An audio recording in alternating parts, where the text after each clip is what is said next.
Assalamualaikum warahmatullahi wabarakatuh. Bismillahirrahmanirrahim. Alhamdulillahi rabbil alamin. Wa bihi nasta'inu ala umurid dunya waddin. Wassalatu wassalamu ala sayyidil mursalin wa ala alihi wa ashabihi ajma'in, amma ba'd. Allahumma la ilma lana illa ma 'allamtana innaka antal alimul hakim. Allahumma anfa'na bima 'allamtana wa 'allimna ma yanfa'una wa zidna ilma. Allahumma arinal haqqa haqqa warzuqna ittiba'ah wa arinal batila batila warzuqna ijtinabah. Waj'alna mimman yastami'una al-qawla fayattabi'una ahsanah wa adkhilna birahmatika fi ibadika salihin, amin. Hadirin wal hadirat rahimakumullah, pagi hari ini kita masih membahas tentang transaksi jual beli yang dilarang. Di antara transaksi jual beli yang dilarang oleh syariat adalah bai'ul yanasib.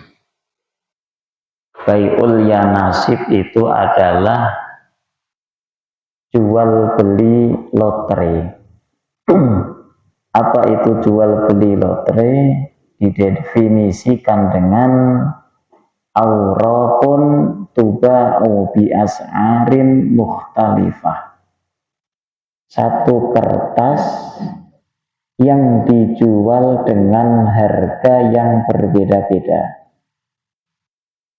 Likulli waraqatin minha raqmun musalsal. Di dalam kertas tersebut terdapatkan angka yang berurutan. Ada angka 1, 2, 3, 4 sampai sebanyak-banyaknya sesuai hitungan kertas itu.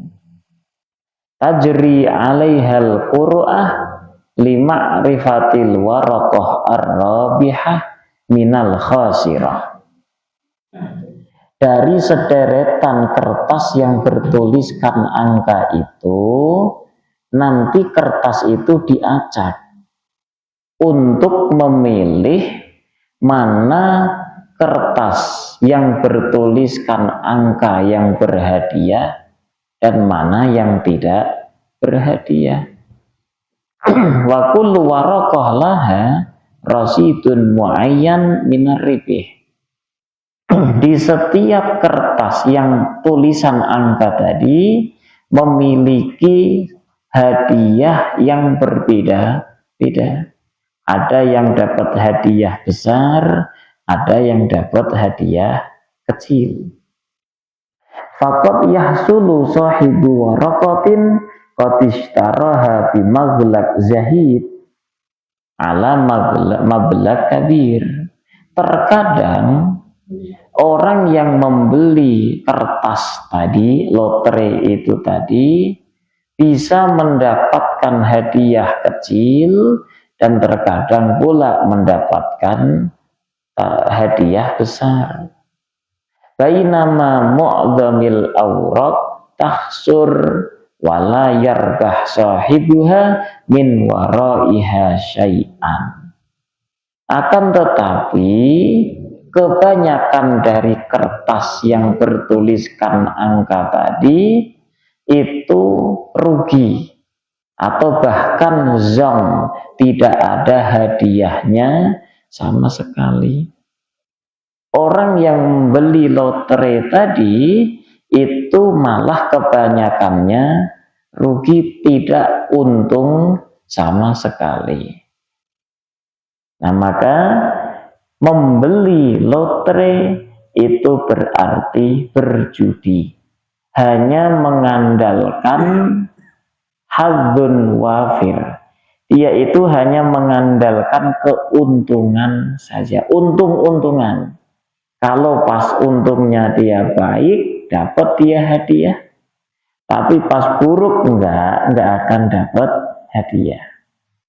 Nah, maka jual beli lotre itu hukumnya haram, dilarang oleh syariat, masuk kategori maisir atau berjudi. Karena berjudi mengandalkan untung-untungan. Firman Allah Subhanahu wa taala, ya ayyuhalladzina amanu innamal khamru wal maisiru wal ansabu wal azlamu rijsun min amali syaitani fajtanibuh la'allakum tuflihun. Jual beli lotre untuk anak-anak kecil di SD, SMP sampai saat ini masih banyak. Nah, mungkin kita semua dulu mengalami hal itu, dan itu sudah kita biasakan semenjak kecil. Ya, semenjak kecil kita sudah diajarin seperti itu. Maka sebisa mungkin kita nasihati anak-anak kita, cucu-cucu kita agar tidak membeli lotre. Mending langsung dipakein buat jajan. Kalau enggak, oh itu hadiahnya umpamanya mobil-mobilan, beli langsung mobil-mobilan. Tidak usah membeli lotre. Maka al-bai' al-yanasib haramun bila syak. Jual beli lotre itu hukumnya haram tanpa ada keraguan sama sekali. Li'annahu bai'un batil lil jahalah, karena jual beli lotre adalah jual beli yang batil. Kenapa batil? Dikarenakan ketidaktahuan. Artinya kita tidak akan mengetahui apa yang akan kita beli. Nah, berikutnya termasuk jual beli yang dilarang adalah at-tasarruf fil mabi' qabla qabdih. Kita mentransaksikan, menjual belikan, menghibahkan, memberikan kepemilikan sesuatu barang yang kita beli sebelum kita terima. Mentransaksikan barang yang kita beli sebelum kita terima secara global hukumnya haram. Contohnya, kita sebagai seorang penjual, kita tidak punya barang, ya, kita tidak punya barang. Ketika ada seorang pembeli, dia mau membeli barang dari kita, karena kita nggak punya barang, akhirnya mencarikan barang itu terlebih dahulu. Kita membeli dari orang lain. Setelah membeli dari orang lain, kita dikirim fotonya, deskripsinya seperti apa, udah kita bayar, udah kita beli, uang sudah diterima oleh penjual. Kemudian barang mulai dikirim ke kita, ya, barang mulai dibawa kurir untuk dikirimkan ke kita. Barang belum kita terima, tapi sudah kita beli. Oleh kita, foto-foto tadi, foto barang itu dan deskripsinya kita tawarkan kepada orang lain, sehingga kita menjalankan transaksi jual beli yang kedua. Akhirnya oleh pembeli membayar barang tersebut, uang kita terima, tetapi barangnya masih di perjalanan. Berarti kita menjual barang yang sudah kita beli tetapi belum kita terima. Nah, ini penjual belian semacam ini adalah jual beli batil. Tidak sah, menjual belikan barang yang belum kita terima. Iya, sama online. Nggak jual beli online boleh. Yang tidak boleh itu kita udah membayar, barangnya masih di perjalanan. Oleh kita dijual lagi. Menjual lagi barang yang masih dalam perjalanan belum kita terima, itu yang tidak boleh. Kalau pembelian pertama kita boleh-boleh saja dan sah. Tapi kalau menjualnya, menghibahkannya, memberikannya kepada orang lain, itu belum sah. Perinciannya ada 4 mazhab. Yang pertama adalah mazhab Syafi'iyah. Menjual belikan barang yang belum kita terima atau mentransaksikan barang secara umum yang belum kita terima boleh atau tidak?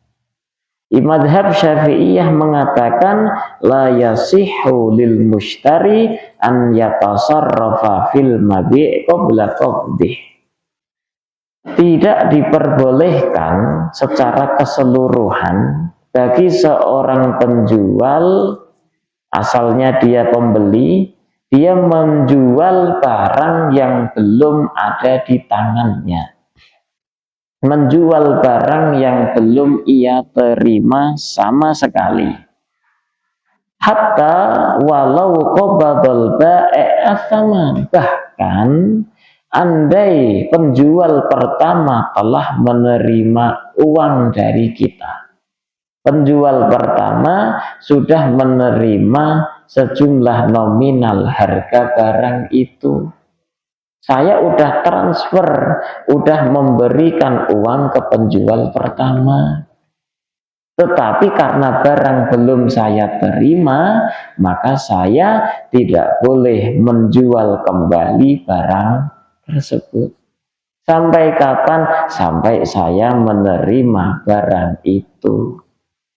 Dan ini banyak terjadi di penjual belian online, ya, yang katanya dia dropshipper, dia dropship, tapi dropshipnya itu modelnya dia itu membeli barang dulu kemudian dijual kembali. Dia mempromosikan gambar-gambar yang mana barangnya tidak dia punyai. Dia nggak punya barang itu, hanya ngambil barang orang lain. Tapi kalau dia sebagai wakil bisa.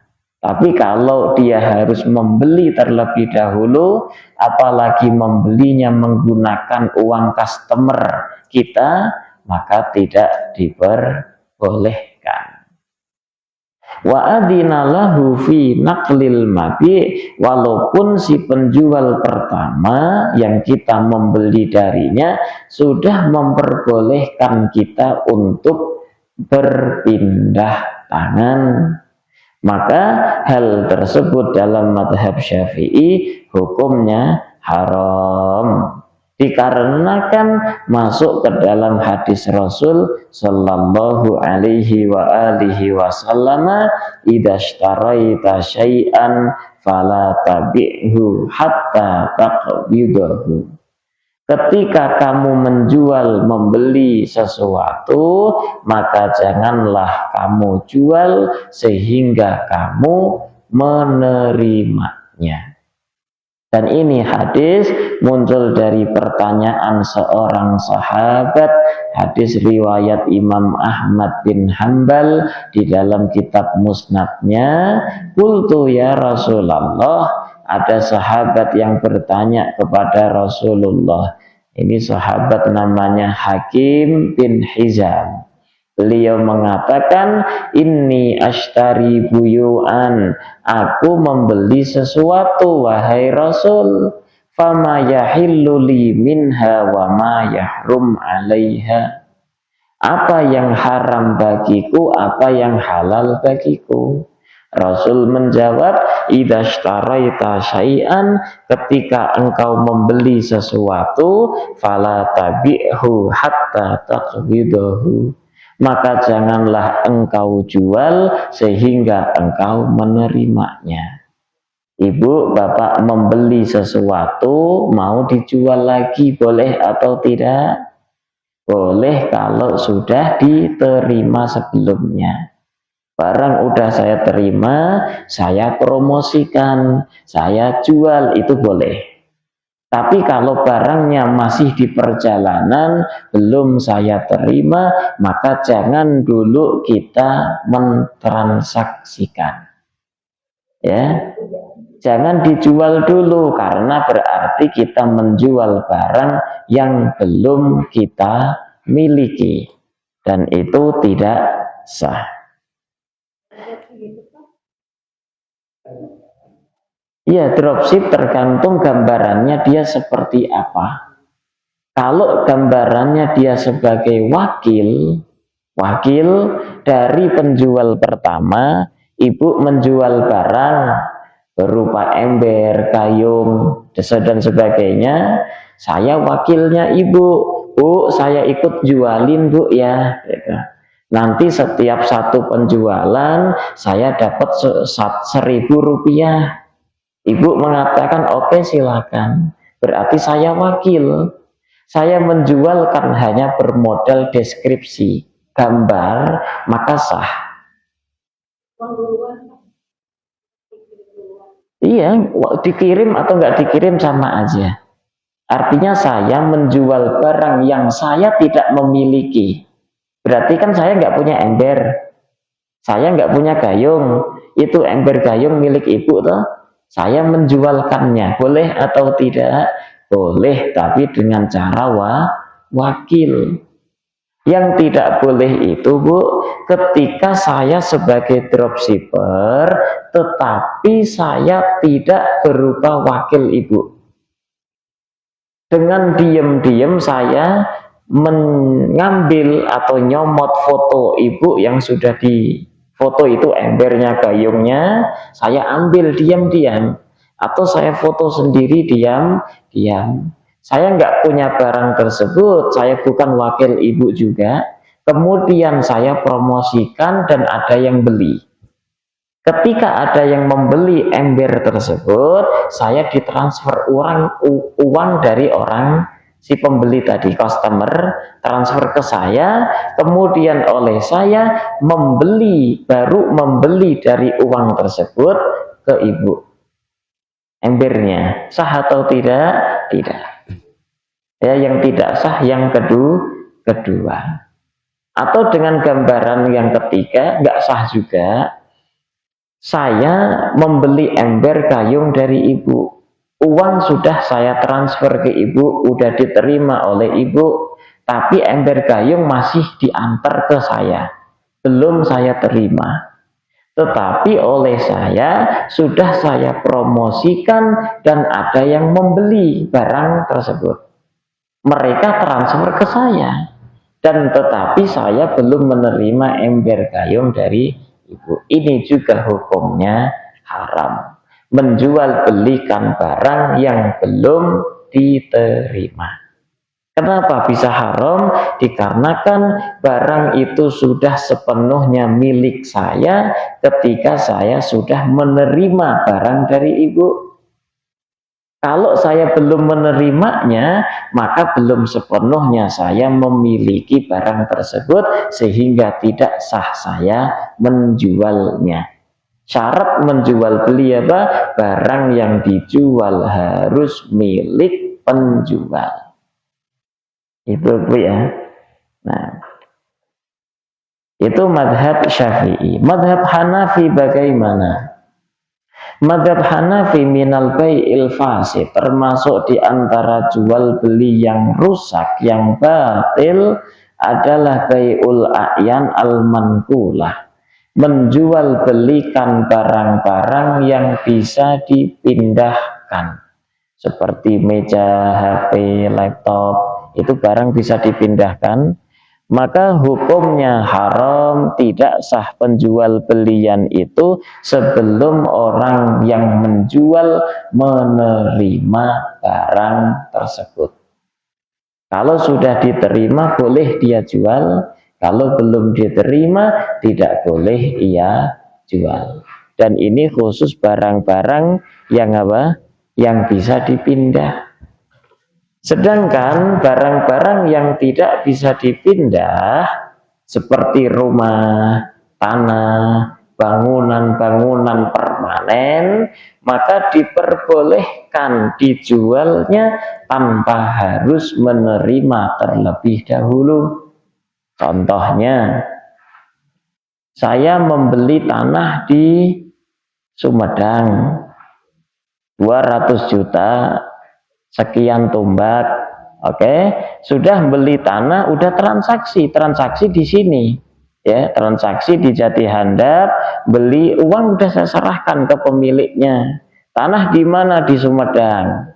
Udah survei, udah saya melihatnya, udah lihat. Oke, transaksi di sini. Ya.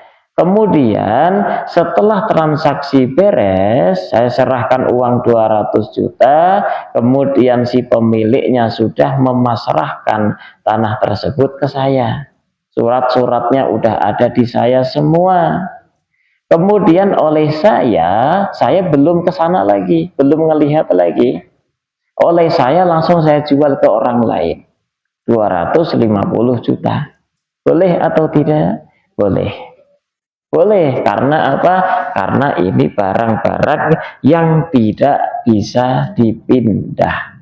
Kata madhab Hanafi. Sebenarnya Syafi'i pun membolehkan, tapi dengan syarat apa? Sudah ditahliyah, sudah diserahkan sepenuhnya. Karena ini barang yang tidak bisa dipindah, maka nggak mungkin harus dipindah dulu untuk supaya menjadi kepemilikan, gitu ya. Jadi sebenarnya sama.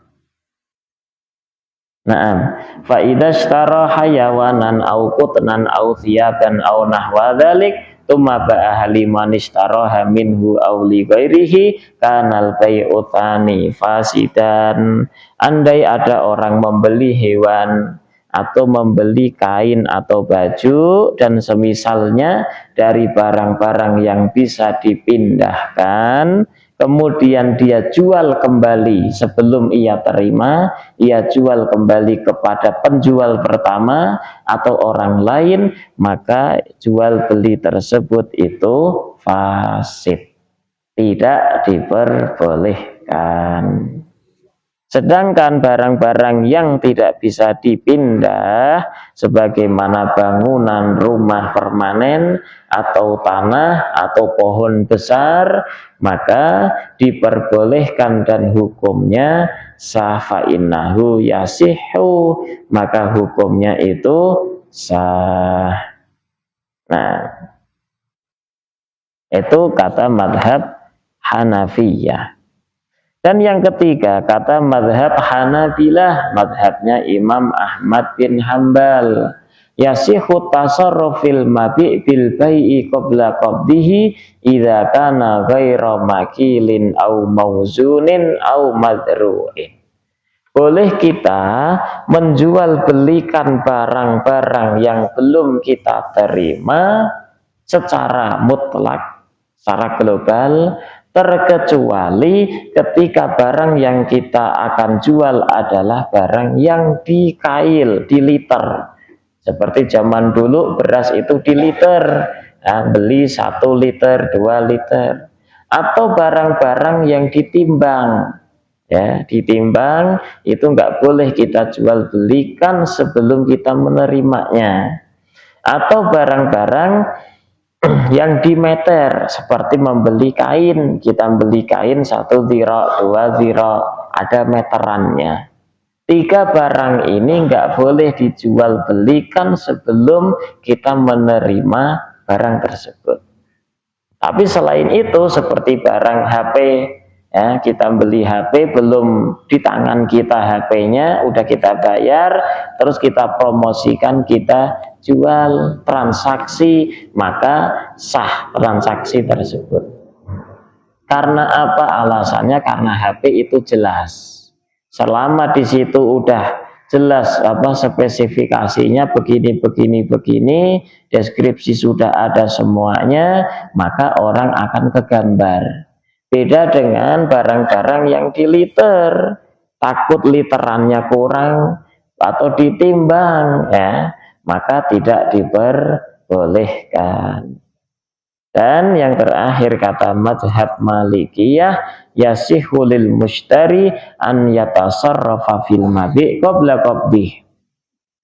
Boleh bagi seorang pembeli untuk mentransaksikan barang-barang yang dibelinya sebelum ia terima. Sawaun kanal mabi' a'yanan mankulah au a'yanan thabitah. Baik barang yang dijualnya itu berupa barang yang bisa dipindahkan atau barang-barang yang tidak bisa dipindahkan. Illat ta'am, kecuali makanan. Kalau yang dijual belikan sebelum diterima berupa makanan, maka tidak boleh dijual. Nah, ibu beli GoFood, ya, beli ya, transaksi jual beli GoFood, udah dibayar itu makanan, kemudian si makanan belum ibu terima. Kemudian oleh ibu dijual kembali kepada orang kedua. Nah, itu tidak sah. Dalam mazhab Maliki yang sah selain makanan. Kalau makanan itu tidak sah.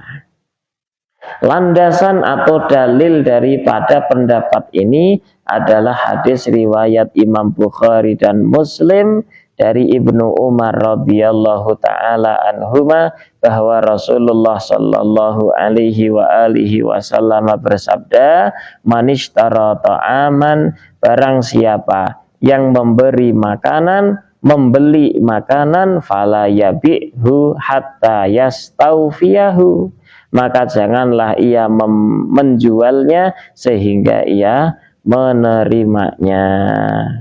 Dan masuk ke dalam hadis secara umum, la tabi' ma laisa indak, janganlah engkau menjual sesuatu yang bukan milikmu.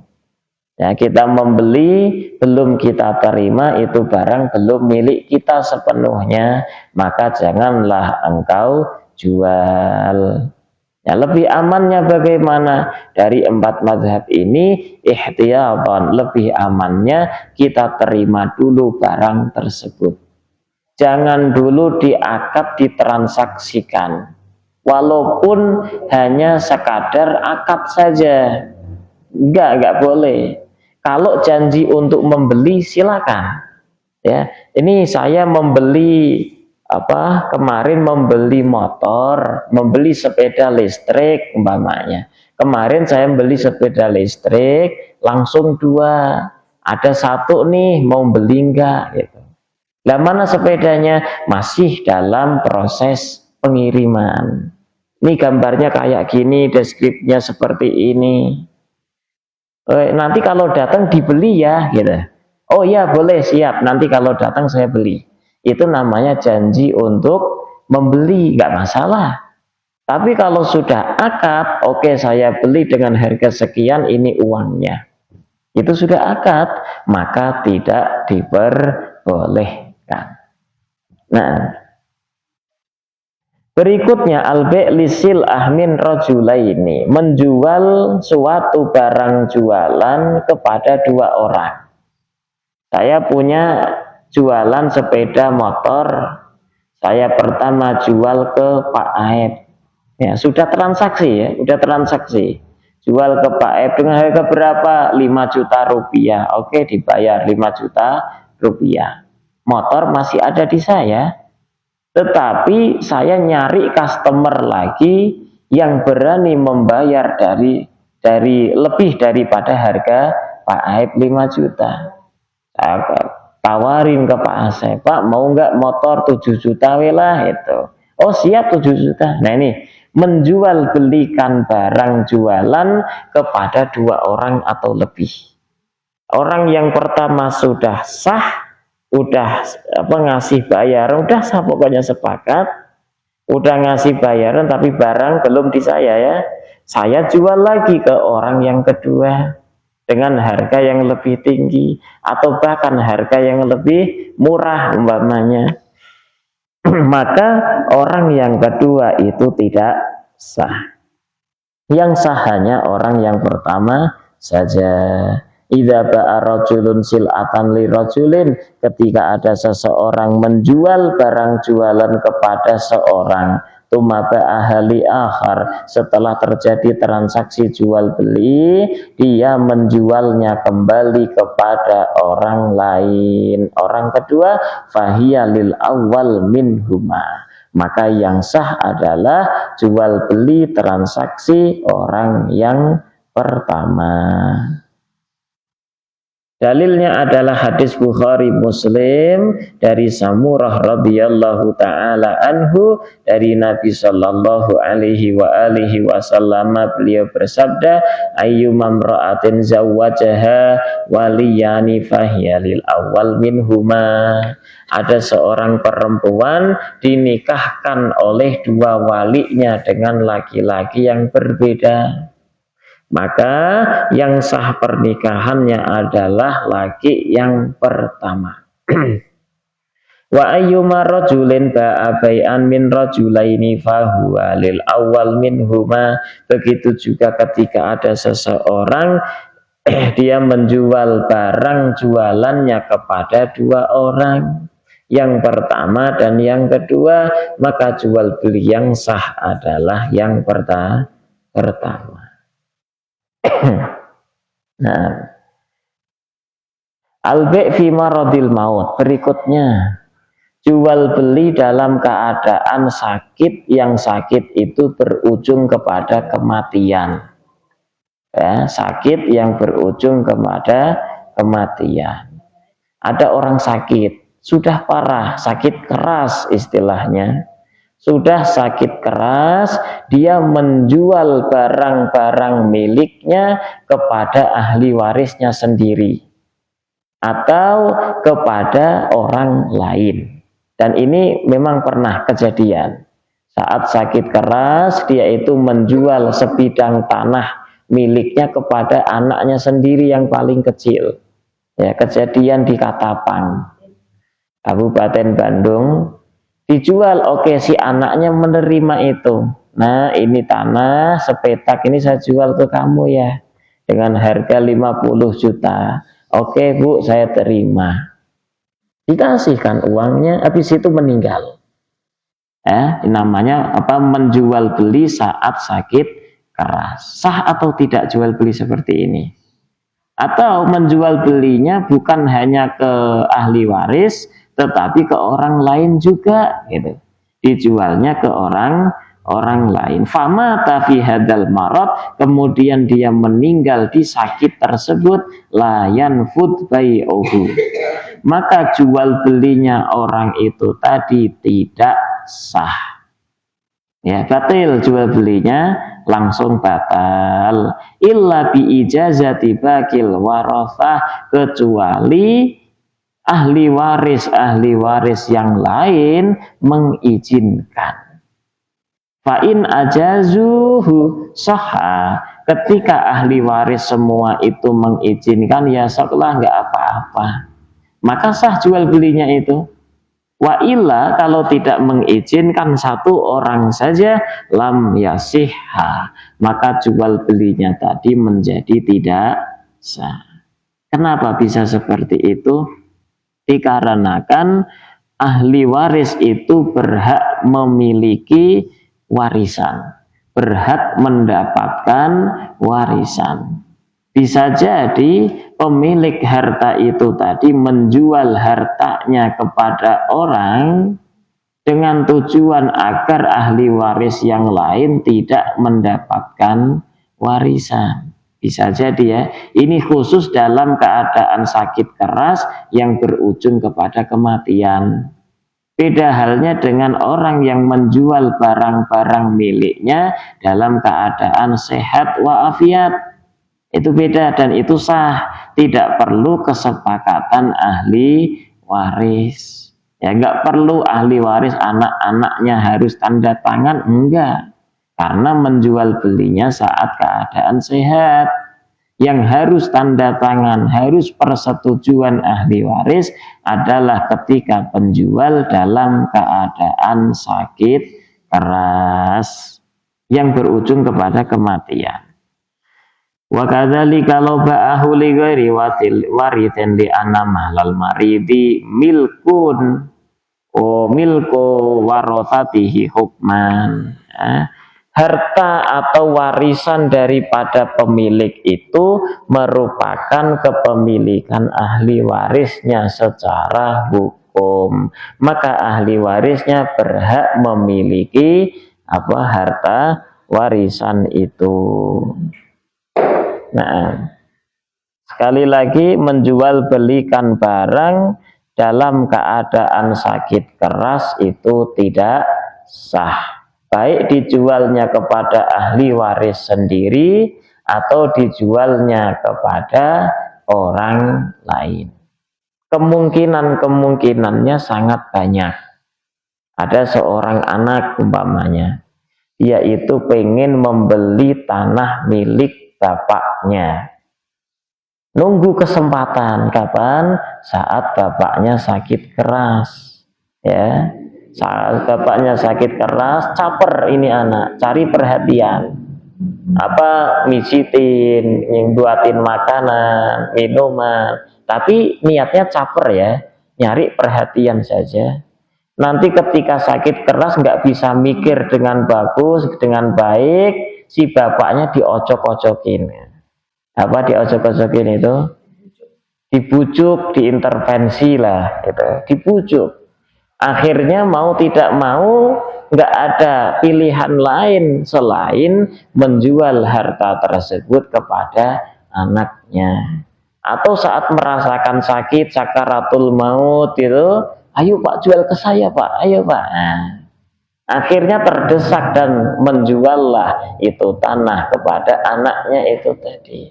Ini kemungkinan yang ada. Maka kemungkinan tersebut itu dampaknya adalah gharar, ya, ketidakjelasan, dan akhirnya syariat menghukumi tidak sah kecuali jika ahli waris yang lain mengiyakan.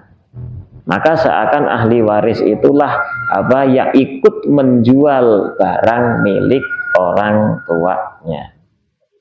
Nah, berikutnya, bai'u fadlil ma', menjual air lebihan, bukan air sisa. Hukum asal dalam syariat, sumber mata air itu tidak bisa dimiliki. Ya, hukum asal dalam syariat, sumber mata air itu tidak bisa menjadi milik pribadi. Sumber mata air walaupun dia yang menemukan atau dia yang menggali sumur, maka ketika dia sudah berkecukupan menggunakan air itu, orang lain harusnya boleh ngambil. Harusnya. Dalam syariat seperti itu. Begitu juga dengan air api. Dengan api batu yang ketika digesek dia bisa menimbulkan percikan api, dia tidak bisa dijual belikan, dia tidak bisa dimiliki hanya seorang saja, enggak, bukan kepemilikan pribadi, itu adalah milik umum, siapa saja muslimin boleh menggunakan. Begitu juga kalak mubah, tanah yang tidak bertuan, tanah yang tidak dimiliki oleh seorang pun, yang banyak rumputnya sehingga siapapun bisa menggembala di sana. Maka itu bebas, siapapun boleh menggembala dombanya di situ. Namanya kalak mubah, lapangan padang rumput gitu ya, yang tidak bertuan ya. Di Indonesia nggak ada, semua sudah bertuan ya. Tanah yang tidak bertuan akan diakui oleh negara gitu. Nah, kembali lagi, kalau kita memiliki sumber mata air, memiliki sumur, walaupun kita yang gali, kita yang menemukan sumber mata air, ketika kita sudah berkecukupan, maka kita harus meridhokan, merelakan orang lain ngambil air tersebut. Ini wajib hukumnya. Maka kita tidak boleh menjualnya. Ini hukum asal di dalam Islam seperti itu. Hadis Rasul nahan Nabi sallallahu alaihi wasallam an bai'i mazada minal ma'anil hajati. Enggak boleh Rasul melarang kita menjual air yang lebih daripada keperluan kita. Wa hatha ala tadlihi lil muhtaj ilaih min ghairi iwadin. Syariat menganjurkan agar malah memberikannya kepada orang-orang yang membutuhkan tanpa harus mengganti, tanpa harus membayar ya. Ini hukum asalnya. Nah, tapi saat ini sumber mata air memang sengaja dimiliki, kemudian didistribusikan untuk apa? Nyari keuntungan. Nah,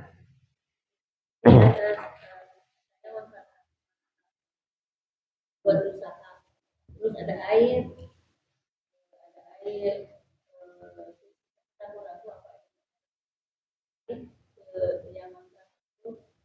air apa Bu? Air. Iya, air apa maksudnya? Air dari Asidikya. Menjaga kehati-hatian. Ini tidak aja buat gitu. Tapi emang agak besar tiap bulannya. Iya.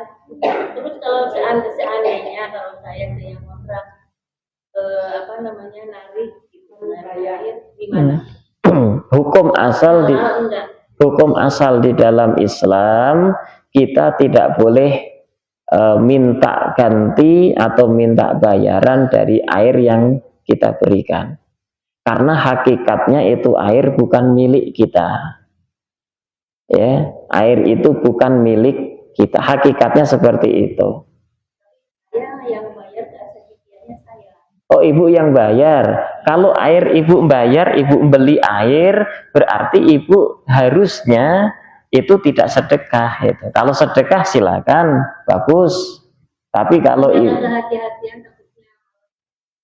enggak, kalau karena ibu beli air. Nih, ini air beli, ya kan? Kemudian saya punya kontrakan, terus saya sediain satu gitu. Kan bagus, itu sedekah. Tapi kalau saya mau air enggak, beli 5.000 gitu. Kan boleh, karena saya membeli. Berarti saya kulakan namanya. Saya membeli air, saya jual lagi. Beda dengan yang punya sumber. Ini yang punya sumber, yang punya sumur. Saya kira ibu yang punya sumbernya. Nah, enggak. Nyalur. Dari iya. Iya. Maka ibu berarti kan membeli air namanya. Iya, ibu membeli air, maka karena itu hasil jual beli, ibu jual lagi, nggak masalah, nggak apa-apa. Ini larangan kalau berupa yang punya sumber mata air. Nah, punya sumur tapi kan ditariknya pakai listrik. Ambil biaya listrik, bukan airnya. Nah, kalau misalkan untuk kredit motor ya, kan tetap ada bunga, tapi di flat ada yang beda. Nah itu kalau di flat boleh nggak? Selama di sana ada bunga, maka tidak diperbolehkan. Selama ada bunga, maka tidak boleh. Hukum asal menjual beli, umpama itu kan utang berarti ya, utang uang nominal 1 juta harus dibayar 1 juta. Kalau pengen Pembeli saya suruh dengan sembuh dari mana? ini Bu, dalam syariat itu menganjurkan kita untuk piutang, untuk ngutangi orang, tujuannya tidak untuk mencari keuntungan, untuk menolong tujuannya. Tapi oleh orang sekarang dimanfaatkan, dipalingkan tujuan itu, dia ngutangi orang tujuannya untuk nyari keuntungan. Padahal itu tidak diperbolehkan. Kullu qardin jarra bihi naf'an fahuwa riba. Atau kama Rasul bersabda, semua keuntungan yang diperoleh dari hutang piutang itu namanya riba. Enggak. Makanya kalau mau nyari keuntungan jangan dari ngutangi. Caranya gini, ibu beli motor, ya. Berapa harganya ibu beli motor? 50 juta. Oh, jangan. 20 juta belinya. Ibu mau jual ke orang lain dengan cara kredit, menghutangkan. Juallah 40 juta. 2 kali lipat. Ke orang ini dibayarnya setahun nyicil gitu, diplet semuanya, dibagi 12 berarti 20 juta bagi 12. Udah dapat untung belum? Sudah. 20 juta loh untungnya. Tapi mukobil atau untung tersebut didapatkan nanti per bulan. Dia bayar selama 1 tahun. Itu keuntungan syariat. Boleh. Terus tidak ada yang namanya penalti Bu. Kalau 1 tahun ya harus setahun, enggak juga. Ada orang utang janji bayar selama setahun, tapi dapat rezeki baru 2 bulan udah lunas. Yuk kita yang bersyukur harusnya, bukan malah dikena apa? Penalti. Atau kena denda karena telat bayar utang, dah kamu denda sekian persen, nggak boleh juga. Kesepakatan dari awal 40 juta sampai kapanpun juga harus 40 juta. Oke, loh kan uang rupiah ada inflasi. Kalau nggak mau kena inflasi, jangan ngutangin rupiah, tapi ngutangin berupa emas. Ya, berupa emas. Kalau ngutangin berupa emas 5 gram di tahun 2000, 2 tahun 2000 dulu emas 1 gram mungkin 700.000 rupiah, ya kan? Sampai sekarang belum dibayar, maka kita akan tetap 5 gram, tetap 5 gram ya. Jangan melihat ke uangnya. Kalau uang akan naik, ya, naik turun uangnya, tapi emas kan enggak gitu. Kita ngutangin 5 gram, mereka akan bayar berapa? 5 gram juga. Walaupun secara nominal kursnya rupiah itu bertambah. Dulu 700.000 per gram, sekarang udah 2.900.000 per gramnya. Ya, maka ngutanginnya emas, Bu.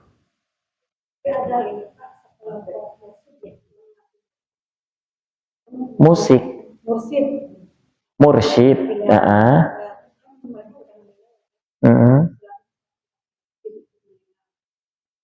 Mereka itu tidak menggunakan kembalikan maka menentang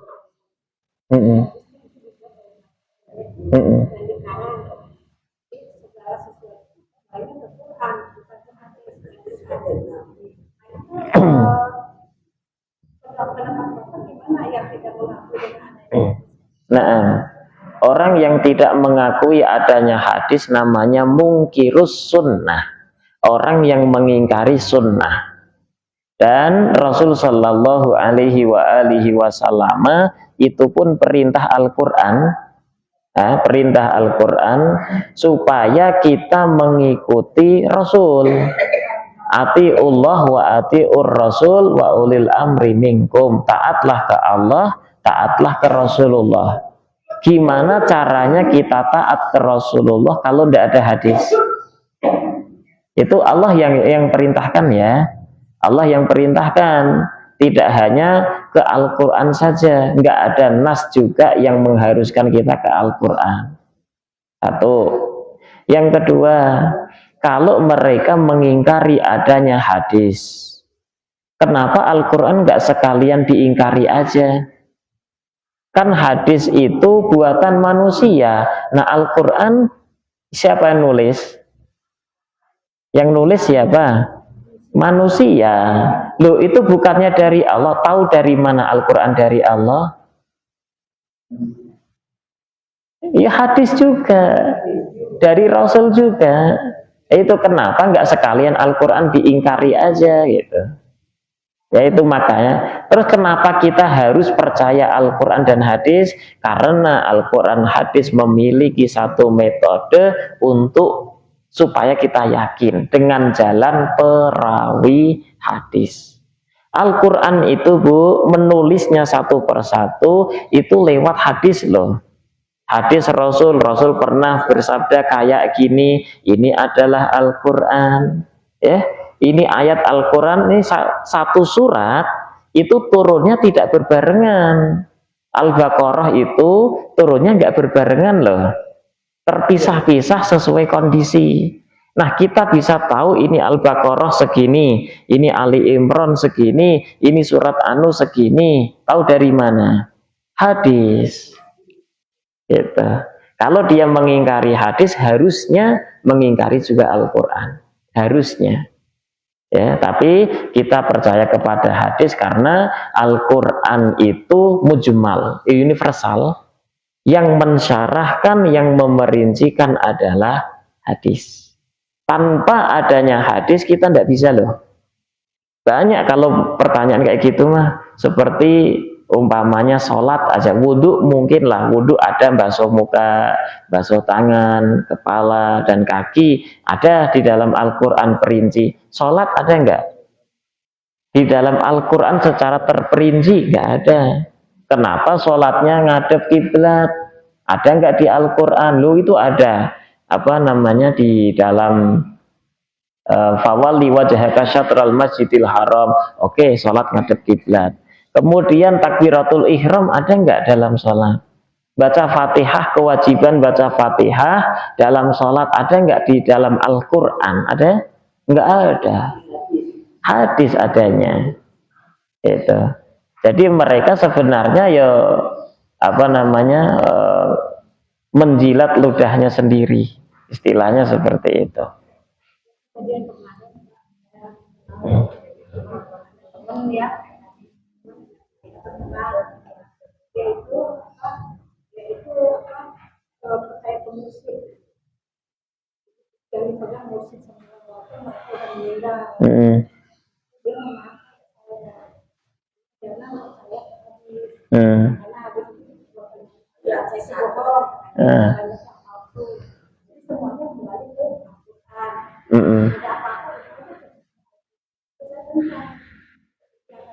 yang tadi Bapak sampaikannya mendukung apa iya.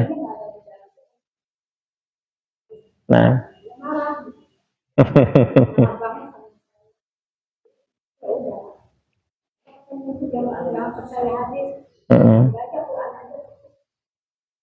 Itu udah udah bisa mengartikan Tuhan, dia tahu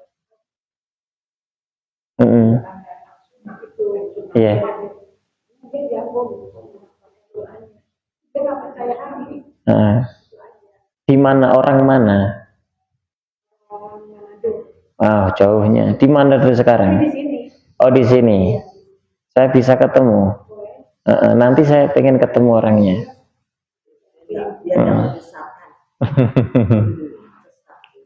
Nah, sami. Ada lagi?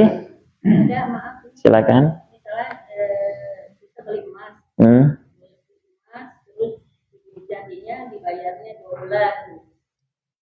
dan 2 bulan itu otomatis harganya agak naik. mahal gitu. Nah itu termasuk riba enggak? Masalahnya kalau misalnya dibayar cash segini, ketika dibayar jadi 2 bulan jadi lebih, misalnya harga misalnya 2.000 kalau cash. Nah, kalau dibayar 2 bulan jadi 4.000 rupiah, itu riba enggak? Jual beli emas kalau umpama dibayar cash itu 2.000, dibayar kredit 4.000, itu bukan riba. Iya, ada akad gitu. Iya, ada akad. Memang kesepakatan. Saya punya emas 1 gram, pasarannya 3 juta. Tapi saya jual 6 juta, boleh tidak? Boleh. Asalkan udah jelas ini 6 juta gitu. Sampai kapanpun ya 6 juta. Nggak lebih, nggak kurang. Kalau kurang boleh, nggak lebih dari itu. Istilahnya dicicil 2 bulan. Iya, itu boleh. Enggak, riba itu gini. Ibu ketika beli emas atau enggak hanya emas, motor lah. Beli motor harga awal 10 juta, setelah dicicil 1 tahun dia akan bertambah karena bunga, penalti, terus denda bertambah gara-gara itu. Lah itu yang nggak boleh. Yang nggak boleh itu. Oh, karena kamu telat bayarnya, saya tambahi harganya jadi 15 juta. Lah itu yang namanya riba. Tapi kalau udah disepakati dari awal, motor harga 5 juta, Bu, Ibu jual 30 juta. Dibayar 5 tahun. Sampai 5 tahun tetap 30 juta, tidak masalah. Bukan riba. Nah.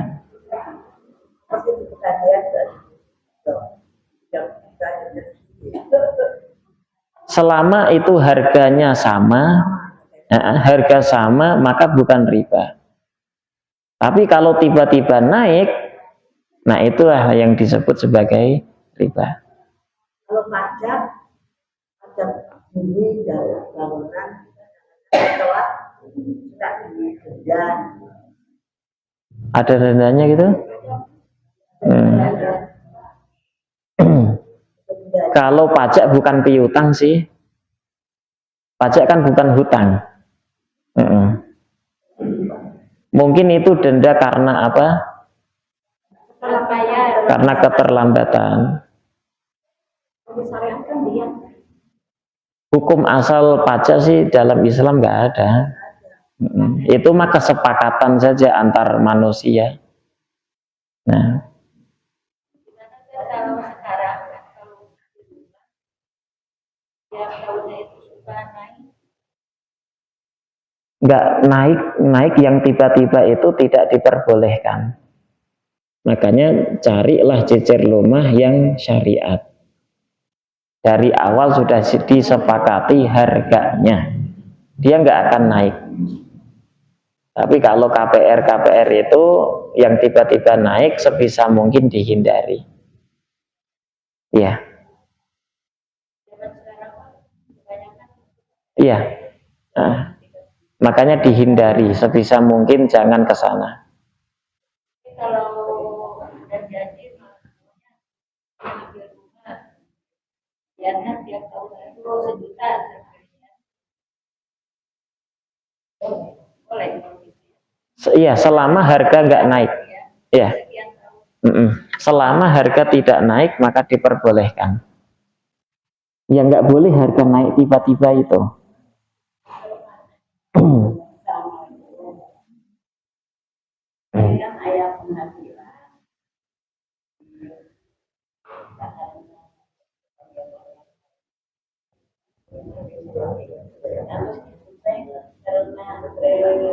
Berangkat bayarnya aku arti kami pajak kami listrik kami ya mengatur dan mati ayah anu sebagian anu masih pajak Terido kenapa, Bu? bagian anak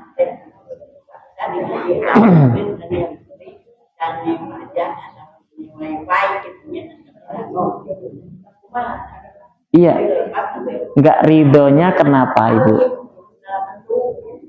Nggak ridhonya kenapa? Iya, harusnya kan wajib harus diatur gitu. Alim bayar pajak, alim bayar listrik. Wajib. Iya, memang seperti itu harusnya. Harusnya Ibu membayar. Atur listriknya, pajaknya gitu. Harusnya dibayarkan. Jadi dipaksa gitu. Iya, dipaksa, nggak masalah. Itu kewajiban harus ditunaikan. Tapi yang sudah sama-sama sana ya,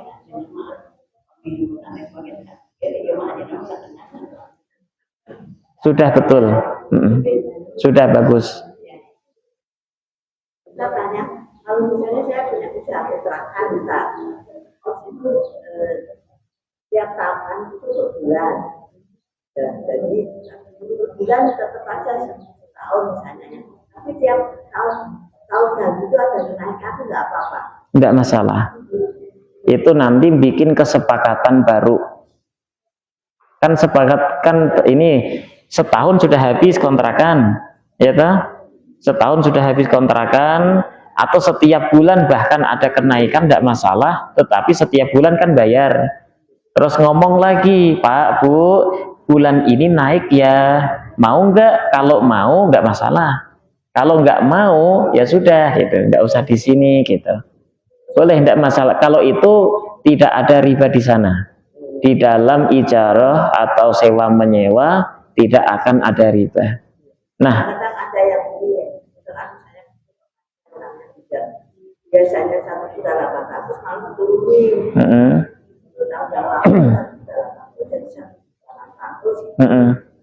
Itu nggak masalah. Saya kan tiap tahun naik, tapi dahulu sudah. Iya, emang harus bilang dulu, kalau setuju lanjut. Nah, ya tidak apa-apa. Yang kedua, misalnya kita kan menyewakan pakai apa namanya, ada Pak Sumur gitu ya, dan kita punya listrik, tapi kadang-kadang pakai MCK.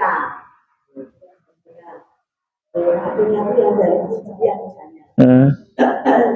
Itu saya hargai sendiri terus Pak bilang gini, Bu nanti Bu rugi karena apa? Yang tumpah segala itu otomatis di atas harga dari MCK beli enggak? Karena risikonya itu kadang-kadang kan lupa ATM sampai jam-jam itu kalau dia melalui meterannya pas dia pakai, tapi kan dalam isi tahun itu kan bisa lebih. Saya tidak kerja sana, awalnya kalau sekian kira-kira perusahaan tidak dilakukan, punya urusannya itu rumahnya karena yang itu banyak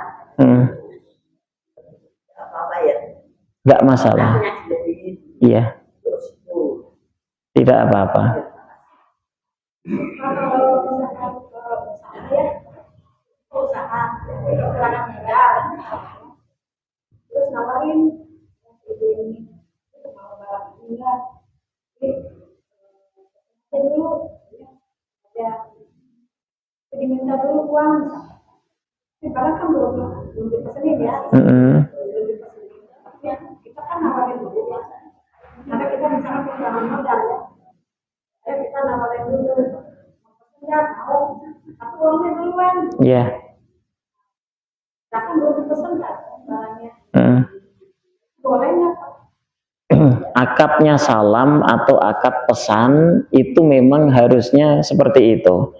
Barang belum ada di Ibu, tetapi Ibu sudah minta uang sepenuhnya. Iya, itu namanya akad pesan. Memang seperti itu, boleh. Iya, memang seperti itu. Kalau yang tidak boleh itu akad pesan, tetapi bayarnya di akhir. Uangnya nanti sebelum adanya barang. Setelah ada barang, baru di situ ada uang. Itu yang nggak boleh. Atau DP, akad pesan, akad salam nggak boleh juga di DP. Jadi uang harus di muka semuanya, baru kita carikan barangnya. Enggak, DP untuk akad pesan ya. Akad pesan tidak boleh. Kalau akad jual beli boleh. Maka sesuai, tinggal akadnya aja dulu, akadnya apa gitu.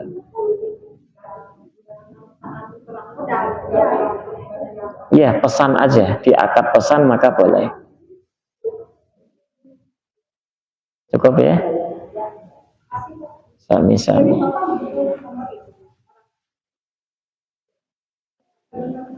Dia laki-laki. Kesini enggak, ke masjid enggak?